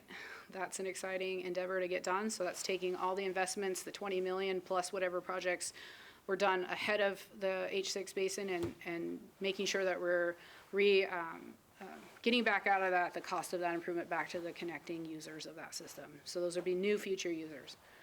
And then one thing you haven't heard yet, but it's something I'm hope to present to you at some point, is the space analysis. It's really getting more disciplined about okay, well, we're here and we talk all the time and you hear it during budget and you hear it from staff and you maybe even hear it amongst the leadership about, well, if we need to bring another person in to do X, you know, the question is, where do we put them? We are maxed out in our space here. So one thing I'd like to tackle is, okay, how can we get in a place where we can really study what our space needs are so that as things align, for example, the Urban Renewal Agency looking at a potential new building at the old Owl Cafe site, is there a way that we can dovetail into that discussion some needs analysis that can be planned for, or that at least be built in open space and not planned out space yet, but for the idea that we can come in and retrofit it later with our own dollars. So those are all priorities of the admin side of things for now. I'm sure there's be more opportunity to go in more depth later. With parks, really the area, and you've heard about this, is to finish the McIntyre Park plan, to implement it. That's the key component of our goals for 26, is get it done and let's get going. You know, we've got some major safety issues, especially along Honeysuckle, that we need to address. We've got some buildings that we need to plan for their future, what that space is going to do for us, and we need to get going on that. So that's the exciting part there. You heard tonight on the consent agenda, the Honeysuckle Waterways Grant. This is an opportunity to improve sort of high water and under, some improvements to make an improvement and better the facility out there. So it's not, so right now we're having a lot of spalling concrete that's sort of wasting away out there underwater. And then you've heard this before, and we're excited to bring forward to you the installations of those painted come together bench projects. So Benches? on the sewer side of things, the facility plan, the capitalization study, and then the continuation of the dissolution, that will be our main focus. On the streets, facility upgrades, these are things that we budgeted for this next year. We're looking to complete those. And then on the intersection designs, many of you have heard complaints from your constituencies. We hear them as well. And then, of course, we're just seeing a lot of concern with the number of accidents happening at these, that we need to do something. So you'll see us take a large leap of investment into completing some of our at least designs, and then trying to align those design plans with funds to complete those projects. And then you'll see here chip sealing 19.5 lane miles. This is again kind of that jumping up, trying to get to that, where should we be every year in order to meet our maintenance requirement for that 7-year life cycle of a street. And then outside of streets, but more administratively, but it's kind of its own department now, I guess you could call it, is our law enforcement, really looking at strategic planning along what we're doing there. We have gone through kind of a roller coaster ride over the last 12 months or so. The mayor and I starting that, and then council completing that at the end of the year, and really trying to get more organized around where we're going so that it's not a yo-yo effect on us, especially as we look at budget for fiscal year 27. Lisa, before you move on, so this past year, we have authorized a minor expansion in HURA with the expectation of funds being used for 4 different intersections along Government Way. I saw only 2. For this year, we're looking at trying to take advantage of the 2 that already have funds and contracts open for them, with the idea that realistically, those other 2 might come the next year. Okay, so they're acknowledged as being on deck for some work to be done, but we have other priorities, right? The 2 other take priority right now. And it's not that I guess you could argue that they are a priority, but it's because we already have a number of concerns for safety in those intersections, and we only have so much staff. Got it. Again, if I go back to, I'd love to hire another engineer or another more support administrative staff, but I have nowhere to put them. So we can only look at pacing our projects over that year. All right, thank you. On recreation, this is just, it's kind of a neat problem to have, and it's to continue to try to address our continued need for, and the support of our community for our programs, and how do we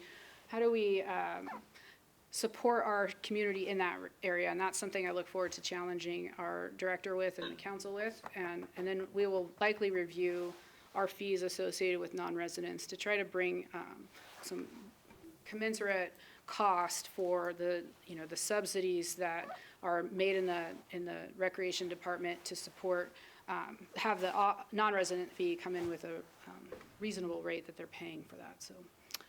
Under community development, this, as council knows, with the completion of the comprehensive plan update, it's a lean in to all things code.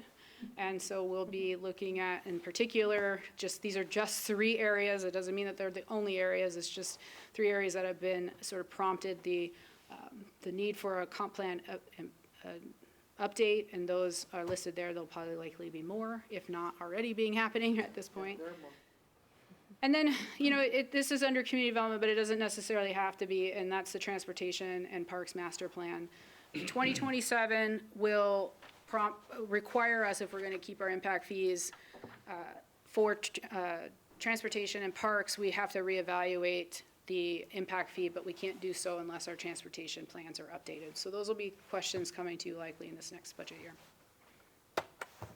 And with that, I stand for questions. Any questions? Hey, comment maybe. Go ahead. With our current law enforcement situation being what it is, and I think I brought this up to you, at a future time, do we maybe want to consider bringing back the impact fees for law enforcement? I think that might be a discussion Yeah, I think that it's a fair conversation to have as we navigate through the strategic planning exercise that we'll go through in the next, that RFP is, the responses are due by the 21st, I believe. Is that a Wednesday? I think that's the Wednesday. And then the hope would be after that, they come in, that staff would review them to make sure that they're complete and we can accept them as a strong or a complete proposal. And then we'll likely call a special meeting with the Public Safety Commission to review those, make a recommendation, and bring them back to you guys. And then from there, get going, because that's another one where I wish it was 3 months ago or 6 months ago where we're at right now, but we are where we are. Any other questions? I had a question about recreation. Sounds like potentially they're overwhelmed with all the activities, that sort of thing. Are they open to more activities being added, like different ones, say shooting, fishing, camping? I think all of those are options, and Susie's here, she can probably speak, so I don't have to speak for her. Special interest, what we call special interest. And what we do is we contract with instructors, businesses, and stuff like that. And then we have standard, city gets 30%, and the contractor gets 70%. And we do a contract, it goes through you, you approve it as a council. And so that just adds to what we offer without us having to do it ourselves. It's even better. Yeah. Yeah, that's great. So yes, we actually even have it in our guide, is like, hey, do you teach blah, blah, blah? Yeah. Contact us and we'll talk about it. And we have a program proposal form we'll give you, and they fill it out. And I guess the point that Susie's trying to illuminate is that if there's a demand for something, there's a willingness for us to review whether or not it could become something that we would sponsor on behalf of that vendor who's producing that sport or activity. I think we've vacillated between like paint, what do they call them, like? We had Art and Flow. Yeah, Art and Flow, right, so there, and Gymnastics, like. Sometimes those aren't maybe economical for the vendor itself, so you'll see those kind of ebb and flow as demand is there. So if there's a demand for something and there's an opportunity for us to co-create an activity, you'll see us jump in. Okay. Any other questions? I had one. I noticed a couple of the master plans listed, but I thought I heard earlier tonight that our sewer master plan might be coming due. Yeah, that is definitely one we probably need to look at as well. I need to work with the department on whether or not that's something we'll try to achieve this next year, or if it'll be something that we look at for Fiscal 28, 27. 27, thank you. All right, Lisa, did you have anything else, like calendar or anything else to go over? I just want to make sure, I'll reiterate again that you have a financial report in your packet that came from me, and if you don't have it, I printed some, I think they're on my desk. Did you email it to us? It was in the packet, so it was under the city administrator. Tonight's council meeting packet, it was there? Yeah. And at the bottom of that financial report, something that hasn't been done since I started is giving you your fund balance information. And that is a big, for me, it's a big deal because you gave me a city to manage, and I've been managing it financially blind for the last 2 years. And so it's exciting to get to the point where we actually have good numbers on where we sit in all of our funds. So I'm happy to answer any questions relative to that, but I want to make sure you know that it is a little different than you've received in the past. And if you need me, I can go grab one. So that fund balance is accurate now? It's as accurate as we could get for December 31st of 2025. And, you know, Page 2, talking with Tom. finance, it's always scary when we give you a number because you think that that number, you know, is the number it'll be next month. And things ebb and flow and change because we run, with a city, you usually run 60 to 90 days in the rears. So you're still cleaning up. And the way our books have been since I started here, we're still even changing things from the fiscal year that's still open. So not so much in 25, but in the other years for sure. That's good. Does anybody want one? If you don't have one, I can get it. You tell me. Well, it's on page 2, if you guys Yeah, it's open on- up the Yep. administrator It's on report page calendar. two. I see it. Okay. All right, any other questions for Lisa? All right, we're going to move on to reports for mayor council. I had something for this. Each council member and mayor has served on different boards in the area. And so I guess I'm just asking council if you want to email me later or tell me now, are there any boards that you'd like to try out, something different? Do you want to shake things up? Do you want to keep consistent with what you've been on? I'm fine where I am. I'm cool being in Campio. Okay. Matt, any thoughts? I have a term on urban renewal that I think I have another 3 years of yet. So I like being part of that. And as far as the HARBs, I'd like to continue on HARBs also. Sure. And knock on wood, it'll be end of life here. Well, that's what we're hoping. All right, very good. Is it- Mayor, the only other one that wouldn't, that maybe Councilman Erickson doesn't know about would be the airport board that. I was going to Councilman White- discuss that with Yeah, him. I'm happy to pick up where Sandy left off with that. What? And I had another option to throw at you. So I figured, is that something I can do offline? You can talk to them about Yep. boards offline. Yep. yeah. Okay, thank I you. just we didn't talk about that one in specific, so. That is true, that is true. All right, very good. So are there any requests for future agenda items by council at this moment? Ed? Yeah.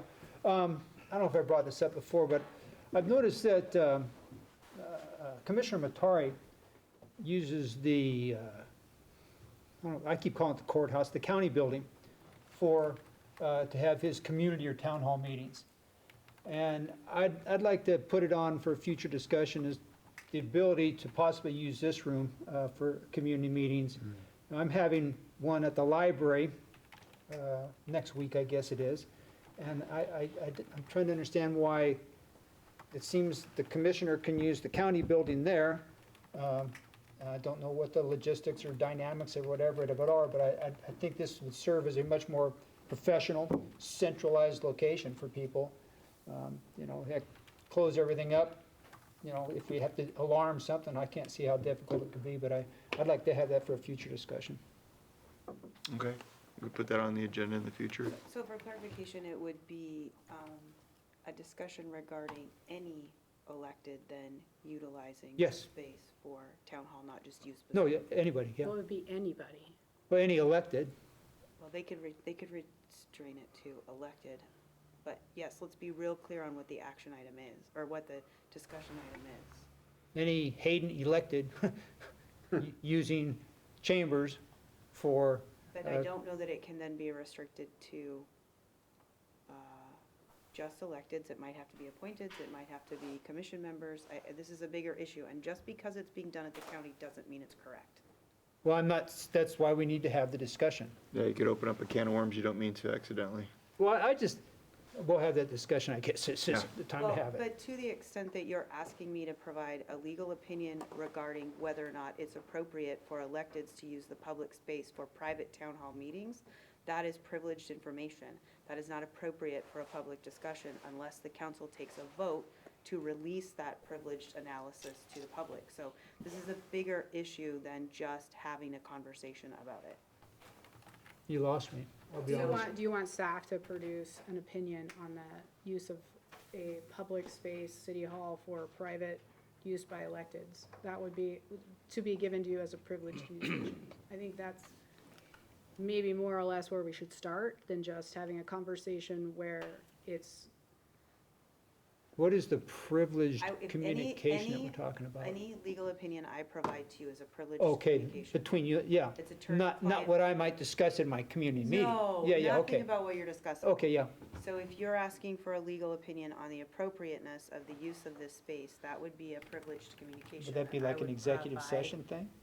To you, you could review it, it would be in writing, but you can't disclose that to the public without a vote of council. Attorney-client privileged communications are held by law by the client. You are all the client. Okay. So it requires all of you to take a vote then whether or not you're going to discuss that opinion in public. Wow, okay.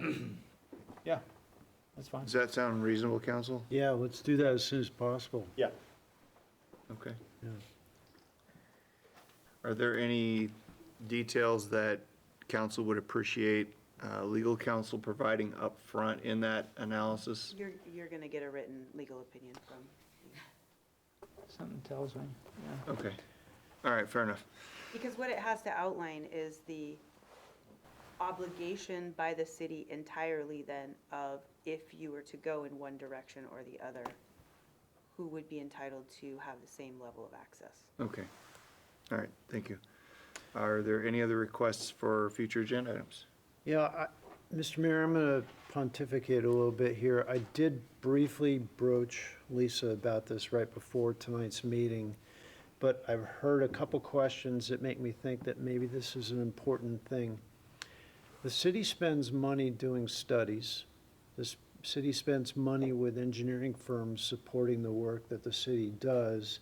And those efforts coincide with obligations the city has in terms of like a 5-year master plan on this or a 20-year master plan on that. I heard you bring up the sewer master plan.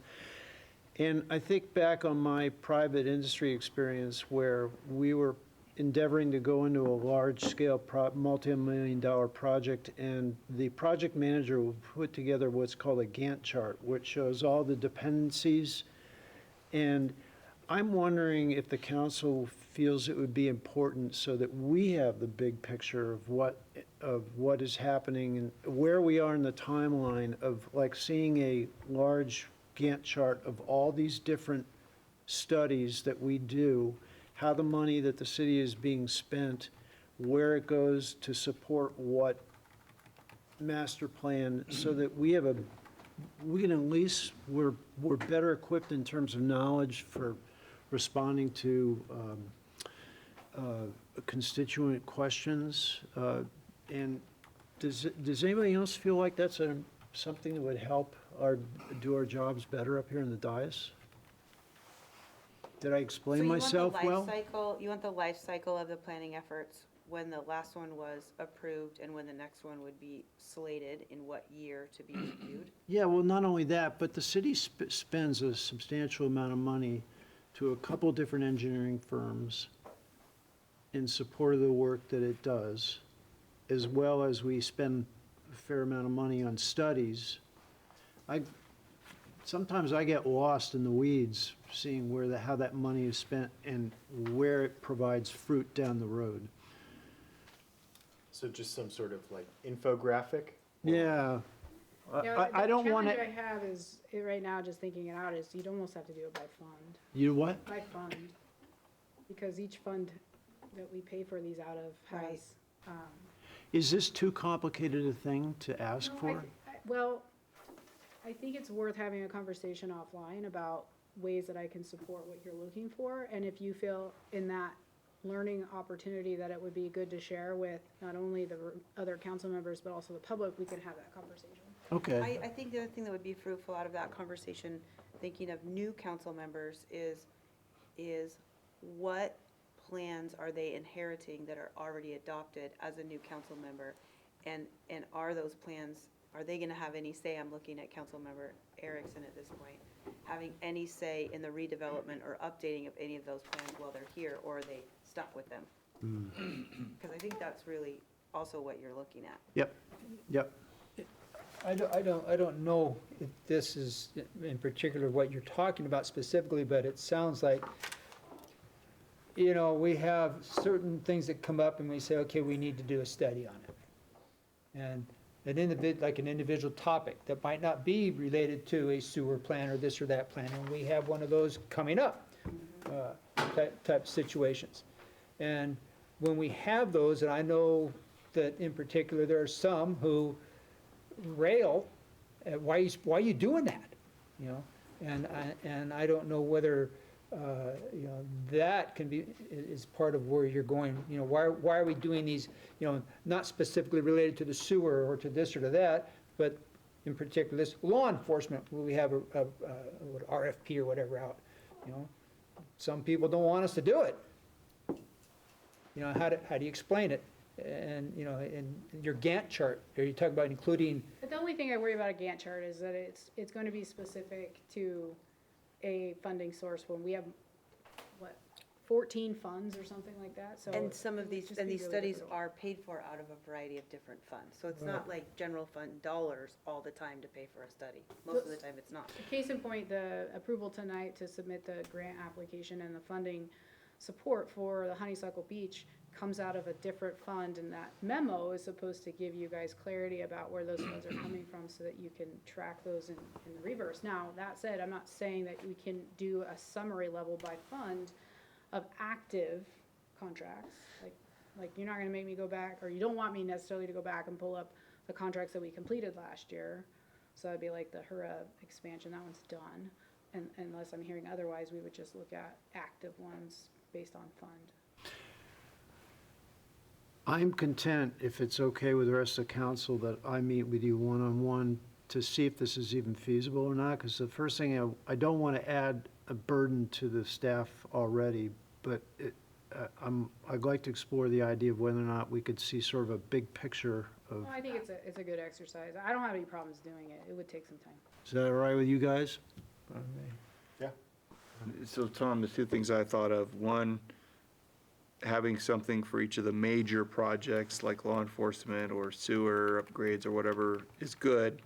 The flip side of that is, I think we could accidentally go crazy with our demands on staff for the dialing in the correct level of detail. Exactly, yeah. Because as a guy that's worked a lot of Gantt charts, you can get crazy. I don't know that necessarily by fund, but more by what are we trying to accomplish, and then just tying the different funds in. But even that, again, could drive you guys I would- crazy trying to, it'd be Yeah, like I probably spaghetti. wouldn't use a Gantt chart just because Well, of the level of confusion that can come with I'm those. amazed that you all are dwelling on the phrase Gantt charts. I just brought that up as an I example. don't know if you know this, but I worked for an engineering firm for 10 years, so I know what they are. But my point is I think we can give some summary level information relative to our larger grant, or larger contracts for larger projects, if you're interested. And I'm a certified PMP, so I could Oh my nerd out gosh. on you on Gantt charts. Little did you know. All right, we're going to move on. Our next agenda item is an executive session, and move into executive session supporting Idaho Code 742061F. And we need a motion to go into executive session. I make a motion that we go into executive session based on Idaho Code 74-2061F. Second. Motion and a second, and may we get a roll call vote, please? Councilmember Erickson? Yes. Councilmember Schaefer? Yes. Councilmember Roder? Yes. Council President DePriest? Yes. Okay, to the public, safe drive home while we go into executive session, and let's take a 5-minute break. We do have one action item, public action item after executive. Yes, we do. Saying about wrapping.